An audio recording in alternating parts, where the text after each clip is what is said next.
We're going to spend the next several days talking about how things move through membranes.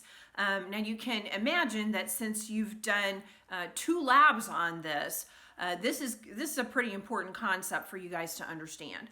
The diagram on the board behind me is one that we're going to start today, but we're not going to finish. And so I want to put the whole thing on the board so that you understand where we're going, so that if you're taking notes, which I would recommend, that you make sure that you allow room for all of this on your paper once we get it all here. So movement through membranes can be split apart into 2 different categories. It can be either passive or it can be active. Now today we're going to be focusing on the passive part of movement through membranes. And the passive part is going to actually have 3 subdivisions under it, and we're only going to hit 2 of them today.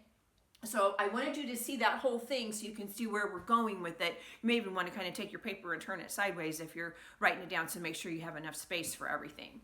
So there's passive transport and there's active transport. So what passive transport means is that the cell does not have to put in any energy to make that transport happen. It's going to happen on its own because it's going to naturally move from high concentration to a low concentration. So if you think about a concert maybe, and you have all these people jammed into one place as they're trying to get into the door, then once they get into the bigger room, if you're going into a concert, if you're going into a party, people don't tend to stay all crammed together in one corner. They tend to spread out all over the place. And so the people then would be moving from an area of high concentration where there's a lot of people, then they're going to spread out and go to a place where there's a little bit more space for them to,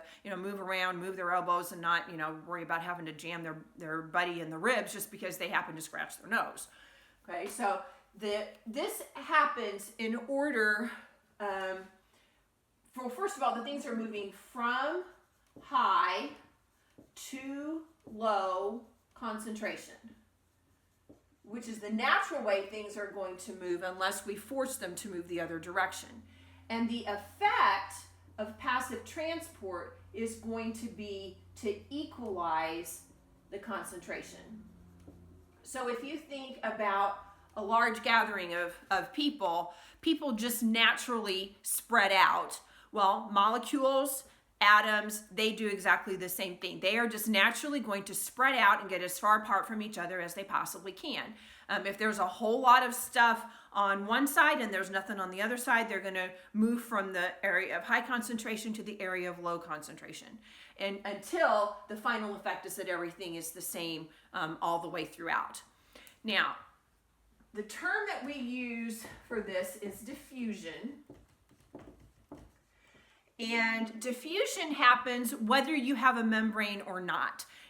She used an example in the book of if you have water and you drop food coloring in it, the food coloring will diffuse throughout the membrane. If you walk into a room and somebody sprays perfume or somebody sprays an air freshener, it doesn't take a whole lot of time before eventually that scent has diffused throughout the entire room. So diffusion happens without membranes, but it also happens with membranes.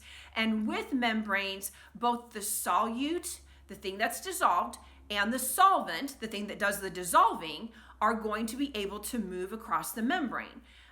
These membranes are often fully permeable, which means that anything can go through them. And so if I have, as an example, if I have a container and I have a membrane in the middle of it, and then I have some water on each side, but on this side, the water has a lot of salt in it. And this side of the water, or this side of the membrane, does not have any salt. If this membrane is fully permeable, which means that water can go through and the salt can go through it, both things can go through the membrane, then eventually what's going to happen here after a passage of time, what this is going to look like is, here's my container, here's my membrane, and so the water is going to be even on both sides, but the salt is going to have spread itself out so that it is evenly distributed on both sides of the membrane. Okay?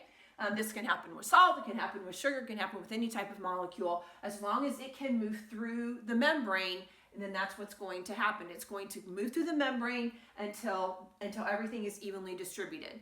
Now, I don't want you to get the wrong idea here. The salt molecules don't sit there and count each other and go, oh, there's 5 over there and there's only 3 over here, so one of you needs to come over here. I mean, they don't do that, obviously. There is constantly random movement going on across this membrane. So water molecules are going from this side to this side at the same rate that they're going from this side to this side. The salt molecules are going to do the same thing. This movement is all very random. And eventually what happens is that it's going to get equally spread out. And even when I get to this stage, the salt molecules are crossing over the membrane back and forth. The water molecules are passing over the membrane back and forth. It's completely random, but the concentration has now become equalized because of that random movement. All right. You can almost think of this as the water molecules are soldiers and they're trying to help out their fellow water molecules for being invaded. So maybe these water molecules over here look over on this side and they go, oh, they've been invaded by all this salt. And so they're gonna start moving back and forth, and they're gonna try to get everything evenly distributed so that the enemy gets neutralized. Now, the other type of passive transport that we're going to talk about today is called osmosis. And this is when here our membrane was fully permeable, which meant everything could go across it. Here my membrane is going to be semi-permeable or partly permeable. So here, when I have both the solute and the solvent move across the membrane, when I have osmosis, only the water moves across the membrane. Only the water is going to move. And so here's what that looks like. So here, if I have the same kind of container that I had here, and I've got the salt molecules here. The difference now is that now the salt can't get across here. It can't get across there. The water can move across the membrane, but the salt cannot move across the membrane.